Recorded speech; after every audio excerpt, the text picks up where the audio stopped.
Hello friends, welcome to my channel. This is Prashant Aksar and आज है 23 जून। तो आज के जो भी इम्पोर्टेंट आर्टिकल थी मैंने कवर कर लिया है। तो चलिए स्टार्ट करते हैं। देखिए, ये नोट्स जो मेरा रहता है ये स्पेशली प्रीलिम्स ओरिएंटेड रहता है। इसमें काफ़ी सारे मेंस से रिलेटेड इंपॉर्टेंट पॉइंट भी रहते हैं, लेकिन स्पेशली ये पीटी के लिए रहता है। तो ये 10 मिनट या 15 मिनट का जो भी वीडियो होगा स्पेशली आप पीटी के लिए फोकस कर सकते हैं। जितने भी न्यूज़ के इंपॉर्टेंट आर्टिकल है उन सारे आर्टिकल को मैं एक्सट्रैक्ट करके और एक जगह करके आपको प्रोवाइड कर रहा हूँ। सबसे फर्स्ट न्यूज़ आता है आपके पास कि ईरान के ऊपर में यूएस ने अटैक कर दिया है। तो इसको मैप में थोड़ा सा देख लीजिए। डिगो गार्सिया यहाँ पे, ये जस्ट इंडिया के नीचे आइएगा, थोड़ा सा लेफ्ट साइड में जाओगे तो आपको डिगो गार्सिया मिल जाएगा। यहाँ से 3900 किलोमीटर आप आगे जाओगे तो यहाँ पे ईरान है। यहाँ ईरान में ये B-2 बॉम्बर का यूज़ करके जो यूएस है वो अटैक किया है। देखिए, B-2 बॉम्बर के बारे में बात करते हैं तो ये एक स्टेल्थ बॉम्बर होता है। इसके पास स्किप करने का, रडार को स्किप करने का एबिलिटी होता है। और काफ़ी ये देखिए इसके ऊपर जो मटेरियल का कोटिंग किया जाता है ना, वो रडार एब्जॉर्ब मटेरियल रहता है, एब्जॉर्बेंट मटेरियल रहता है। मतलब वो रडार को रिफ्लेक्ट ही नहीं देगा। तो रडार रिफ्लेक्ट होकर जाएगा नहीं, रडार के सिग्नल्स तो एब्जॉर्ब नहीं, मतलब डिटेक्ट नहीं हो पाएगा। इसके अलावा जो इंजन्स होते हैं इसके काफ़ी अंदर की तरफ रहते हैं, हिडन रहते हैं, जिसकी वजह से जो हीट और साउंड होता है वो भी कम रहता है। तो हीट की वजह से जो फ्लाइट जो एयरक्राफ्ट डिटेक्ट कर लिए जाते हैं वो भी नहीं कर पाते हैं इसको। पेलोड कैपेसिटी के बारे में बात करेंगे तो 18,144 kg का, मतलब 18,144 kg का इसका पेलोड कैपेसिटी होता है। 1989 में फर्स्ट टाइम इसको टेस्ट किया गया था। एयर रिफ्यूलिंग सिस्टम भी ये परफॉर्म कर सकता है, जो मिड एयर रिफ्यूलिंग होता है उसको भी ये परफॉर्म कर सकता है, जिसकी वजह से इसका कैपेसिटी इतना होता है कि ये एक बार हवा में उड़ रहा है तो ये पूरे होल अर्थ को कवर कर सकता है हवा में रिफ्यूल करके ही। रेंज ऐसे भी इसका इतना ज़्यादा है पहले से ही, बिना रिफ्यूल किए ही इसका रेंज जो है वो 11,112 किलोमीटर का इसका रेंज है। 20,000 करोड़ के आसपास का कॉस्ट पड़ता है एक B-2 बॉम्बर का, ठीक है। इसके अलावा अगर बात करेंगे तो B-2 बॉम्बर से कुछ बॉम्ब का यूज़ किया गया था, जिसको हम लोग बोलते हैं बंकर बस्टर बॉम्ब। ये बंकर बस्टर बॉम्ब कौन से हैं तो GUB-57 MOP, मैसिव ऑर्डिनेंस जो पेनिट्रेटर होता है। देखिए, ये एक्चुअली में हुआ कैसे, जैसे मान लीजिए ये सरफेस ऑफ अर्थ है, ठीक है। तो ये सरफेस ऑफ अर्थ से 90 मीटर नीचे के आसपास में बोला गया था कि जो ईरान का जो जितने भी फैसिलिटीज़ थे वो 90 मीटर लगभग नीचे में थे।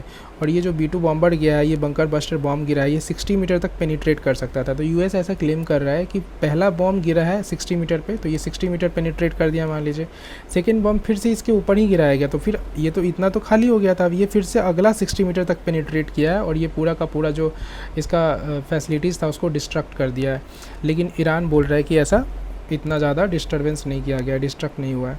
नेक्स्ट आपके पास इंपॉर्टेंट आर्टिकल आता है ऑर्गेन ट्रांसप्लांट के बारे में। ऑर्गेन ट्रांसप्लांट में दो इंपॉर्टेंट बॉडीज़ है जो आपको ध्यान में रखना है। सबसे फर्स्ट है transplantation of human organ and tissue act, जिसको हम लोग थोटा एक्ट बोलते हैं, 1994 का, जो ट्रांसप्लांट से रिलेटेड, स्टोरेज से रिलेटेड एंड रिमूवल से रिलेटेड, टिश्यू एंड ऑर्गेन के, ये सभी चीज़ें से रिलेटेड जो भी रेगुलेशंस होता है वो इसको देखता है। इसके अलावा जितने भी इलीगल ऑर्गन ट्रेड होते हैं उन सभी चीज़ों को प्रिवेंट करने का काम ये करता है, देखता है कि वो चीज़ें मतलब इलीगल ट्रेड ना हो ऑर्गन का। नेक्स्ट बॉडी आपके पास आता है कि national organ tissue transplantation and organisation, जिसको हम लोग नोटो बोलते हैं। नोटो के अंदर देखेंगे तो नोटो जो है वो एपेक्स बॉडी है, ये ट्रांसप्लांटेशन से रिलेटेड, और ये ministry of health and family welfare के अंदर में आता है।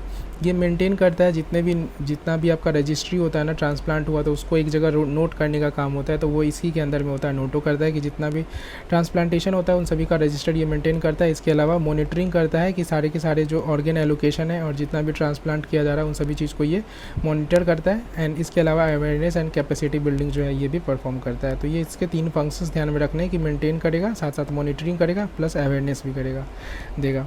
नेक्स्ट आर्टिकल आपके पास आता है तोतापुरी मैंगो के बारे में। तोतापुरी मैंगो जो है वो थोड़ा सा लंबा नीचे की तरफ से रहता है, इलोंगेटेड रहेगा। इसका सबसे ज़्यादा जो प्रोडक्शन जो सबसे ज़्यादा ग्रो करता है ये आंध्र प्रदेश का जो चित्तौड़ है यहाँ पे किया जाता है। इसके अलावा कर्नाटका एंड नेक्स्ट इसके बाद आता है तमिलनाडु। ये अगर देखेंगे तो इंडिजीनियस है साउथ इंडिया का, साउथ इंडिया मतलब नीचे वाले पार्ट इंडिया का इंडिजीनियस है। इसके पास हाई न्यूट्रिशंस वैल्यू होते हैं। इसके अलावा अगर मैंगो के बारे में बात करते हैं तो मैंगो जो है हमारा नेटिव है। वर्ल्ड का लार्जेस्ट प्रोड्यूसर है इंडिया मैंगो के अंदर में। इंडिया के अंदर में बात करेंगे तो यूपी जो है वो सबसे ज़्यादा लार्जेस्ट प्रोडक्शन देता है। इसके अलावा आंध्र प्रदेश एंड देन तेलंगाना। कुछ ऐसे भी मैंगो है जिनको GI टैग मिला गया है, जैसे अल्फांसो मैंगो हो गए, दशहरी हो गई। इसके अलावा आपके पास बंगाला पाले हो गया, देन गिर केसर हो गया। इसके अलावा एक अल्फांसो मैंगो है। ये अल्फांसो मैंगो जो होता है काफ़ी महंगा होता है और ये इसका सबसे ज़्यादा एक्सपोर्ट किया जाता है, ठीक है। क्वांटम कम्युनिकेशंस के बारे में बात करते हैं तो पिछले दिन हमने देखा था क्वांटम कम्युनिकेशंस के बारे में। यहाँ पे क्वांटम मतलब फोटोन का बेसिकली यूज़ करके कम्युनिकेशन किया जाता था। देखिए क्वांटम की डिस्ट्रीब्यूशन के बारे में अगर बात करते हैं तो क्वांटम की डिस्ट्रीब्यूशन एक बोल सकते हैं कि एक मेथड है जिसके अंदर में देखिए नॉर्मल सिस्टम में क्या होता है कि अगर आप हाई मैसेज करते हो तो नॉर्मल हाई जाता है। क्वांटम की डिस्ट्रीब्यूशन के अंदर में एक मैसेज आपने सेंड किया तो वो कुछ और ही दिखेगा सामने वाले को। इसके साथ साथ आपको एक पासकोड की भेजना पड़ता है। वो पासकोड की जो होता है वो फोटोन का यूज़ करके एक केबल लगा रहता है। इस केबल को हम लोग बोलते हैं फाइबर केबल। इस फाइबर केबल के अंदर फोटोन के रूप में आपको भेजा जाता है पासकोड की। जब सामने वाला पर्सन जो है वो आपका मैसेज एंड देन आपके पासकोड की को ऐसे मतलब वो कर लेगा, रिसीव कर लेगा, तो इस पासकोड की का यूज़ करके इस मैसेज को वो डीइनक्रिप्ट कर सकता है, फिर आपके पास वो मैसेज आपको दिख जाएगा। तो ये जो पूरा सिस्टम होता है इसको हम लोग बोलते हैं क्वांटम की डिस्ट्रीब्यूशन। इसके अंदर में पहले होता था फाइबर केबल का यूज़, लेकिन अभी एक नया टेस्ट किया गया है। वो टेस्ट में क्या था कि ओपन एयर या फ्री एयर में टेस्ट किया गया था लगभग 1 किलोमीटर के रेंज के अंदर में, और ये टेस्ट सक्सेसफुल हुआ था।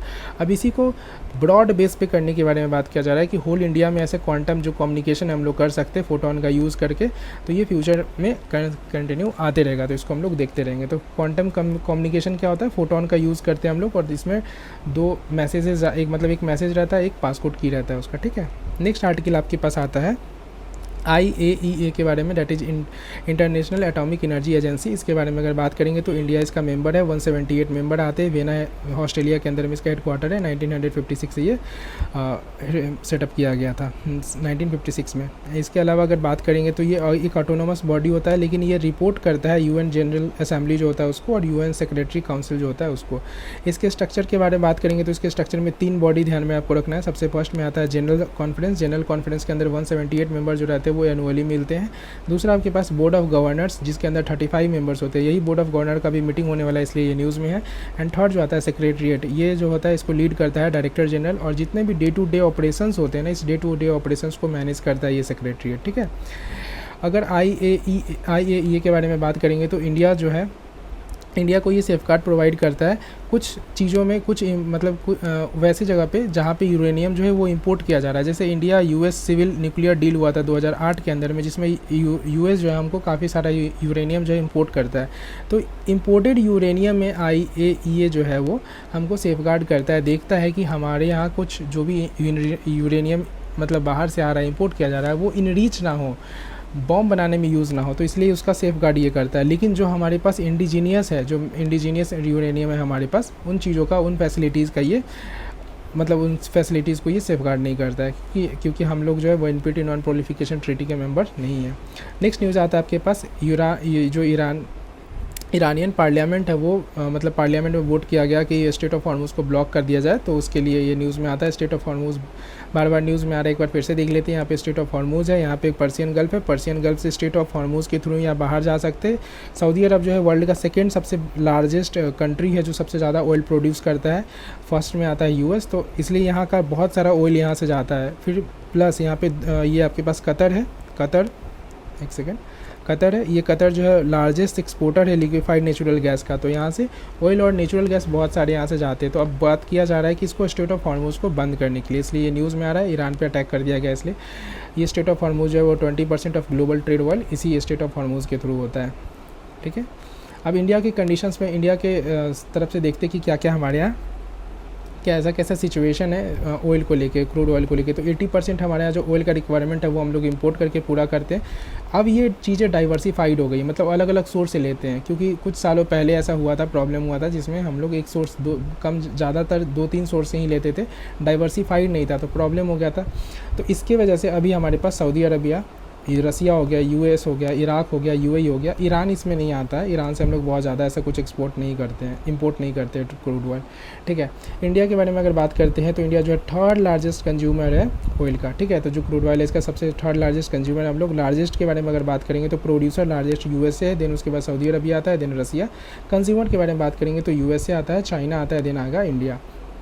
INS तमल के बारे में बात करेंगे तो 2016 में एक एग्रीमेंट हुआ था इंडिया और रसिया के बीच में, जिसमें बात की गई थी कि 14th जो स्टील्थ फ्रीगेट्स होते हैं वो बनाए जाएंगे, जिसमें 2 जो रहेगा वो रसिया बना के हमको इंपोर्ट कर देगा, और इसके अलावा 2 जो रहेगा उसमें रसिया हमको टेक्नोलॉजी ट्रांसफ़र करेगा और वो इंडिया में ही बनाए जाएंगे। तो जो रसिया इंपोर्ट करेगा बना के उसमें था INS तुशील और दूसरा था INS तमल, और जो इंडिया में बनने वाला था वो था आपके पास INS, इसको INS नहीं बोलते, इसको डायरेक्ट इसको बोलते हैं त्रिपुत, और आप दूसरा है आपके पास तवश्या। ठीक है, तो ये न्यूज़ में है, तो ये हो गया। इसके अलावा आपके पास सेकेंड लास्ट आर्टिकल आता है आपके पास डाटा पॉइंट का। तो एक डाटा है जिसमें आपको बताया जा रहा है कि अलग अलग सेक्टर्स दिए गए, जैसे AI के सेक्टर हो गए, बायोटेक्नोलॉजी, सेमीकंडक्टर स्पेस, ये आपको ध्यान में रखना है। ठीक है, क्वेश्चंस आया है डाटा वाले से, इसलिए हम लोग को ध्यान में रखना है। जैसे AI के बारे में अगर बात करेंगे तो जो AI में बेस्ट परफॉर्म कर रहा है वो USA है, बायोटेक्नोलॉजी के फील्ड में चाइना सबसे बेस्ट परफॉर्म कर रहा है, सेमीकंडक्टर के फील्ड में ताइवान सबसे बेस्ट कर रहा है, then South Korea, then Japan. तो ये टाइगर कंट्री जिनको बोलते हैं, ये तीनों के तीनों जो है वो सेमीकंडक्टर में बेस्ट परफॉर्म कर रहे हैं, और ये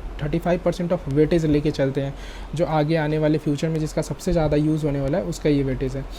देन उसके बाद स्पेस के बारे में बात करेंगे तो ऑब्वियसली US सबसे अच्छा परफॉर्म कर रहा है, देन अभी चाइना आ रहा है। क्वांटम के बारे में बात करेंगे तो यहाँ पे भी US, तो 3 फील्ड में US बेस्ट परफॉर्म कर रहा है। US एक क्वांटम वाले फील्ड में, दूसरा आपके पास स्पेस वाले फील्ड में, और थर्ड जो आपके पास AI वाले फील्ड में। इंडिया के बारे में बात करेंगे तो इंडिया जो है सबसे ठीक ठाक जो परफॉर्मेंस है इंडिया का स्पेस वाले में 7th रैंक पे इसरो जो हमारा आता है। ठीक है, इसके अलावा एक और आर्टिकल आपका छोटा सा आर्टिकल आया था कॉफ़ी को लेके, तो मैंने जहाँ पे टी हम लोग पढ़े थे वहाँ पे ही मैंने इसको डाल दिया है। टी बोर्ड यहाँ पे था ना, टी बोर्ड के नीचे में, तो अगली बार जब भी कॉफ़ी आएगा तो इधर ही हम लोग इसको कंप्लीट कर लेंगे। कॉफ़ी जो का एक्सपोर्ट जो है वो कंसिस्टेंटली इंक्रीज़ हो गया 125% से लास्ट 11 ईयर्स में। मैक्सिमम जो कॉफ़ी का एक्सपोर्ट करते हैं हम लोग यूरोप में करते हैं। तो that's all about today articles, ये सारे इंपॉर्टेंट आर्टिकल थे आगे आज के। तो ये सारा कंप्लीट कर लिया है। वीडियो आपको कैसा लगा कमेंट में बताइएगा, और थैंक यू सो मच देखने के लिए। अगर आपको इस वीडियो का ये जो PDF मैं हाथ से बना के आपको दे रहा हूँ, अगर ये चाहिए तो आप टेलीग्राम, नीचे लिंक दिया गया है वहाँ पे जाके आप टेलीग्राम लिंक से इसको ले सकते हैं, और जितने भी इंपॉर्टेंट आर्टिकल रहते हैं वो सारे के सारे आपके कवर कर दिए जाते हैं इसमें। चलिए मिलते हैं नेक्स्ट वीडियो में, थैंक यू।